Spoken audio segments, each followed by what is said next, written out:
With Inside Out 2 becoming the highest grossing animated movie of all time, it seems like Pixar has finally taken this as a sign to only focus on making sequels from their previous IPs, instead of creating fresh new ideas that made them a household name in the first place. And by all means, I don't really blame them. Inside Out 2 exceeded expectations both financially and critically, as it got people to talk about how great the film was with its themes and messaging, and the relatability of anyone watching being like, yeah, I do have crippling depression and anxiety.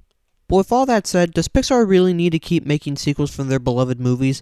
Like, yeah, Inside Out kinda makes sense, as you can see the coming of age of Riley and the new emotions that follow her through her teenage years all the way to adulthood. But on the other hand, do you think it's a really good idea to make Ratatouille Part 2?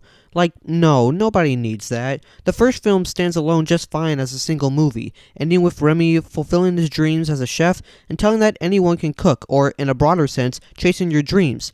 What more needs to be said for a sequel?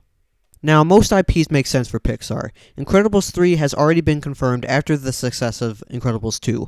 And while you can argue the actual quality of that film, my opinion is pretty mid, there's still a lot of world building you can create with that franchise. But then you have Toy Story 5. Why does that need to exist?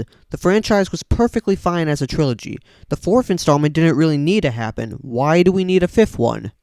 Apparently the film is going to evolve around toys versus technology, which seems like a weird concept of itself, but the nail on the coffin for me personally was bringing Woody back. Look, I like Tom Hanks and I like Woody as a character, but his arc has already ended in Toy Story 4. He has now found purpose in life helping lost toys find new owners while also being with Bo. His previous owner, Bonnie, barely played with him and showed more love over a plastic spork.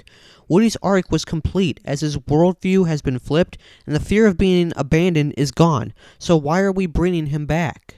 This just makes me a little concerned for what Pixar has in store in the future. If it's just banking on more sequels, it will leave less room for new creativity and storytelling for a lot of directors and animators.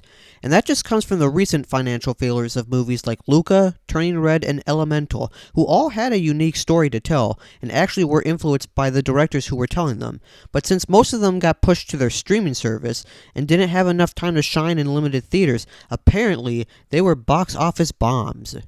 But you know one Pixar film that ended up in theaters when it came out and bombed? Lightyear, a spin-off of Toy Story that had boring story elements, bland characters, and a bad twist villain.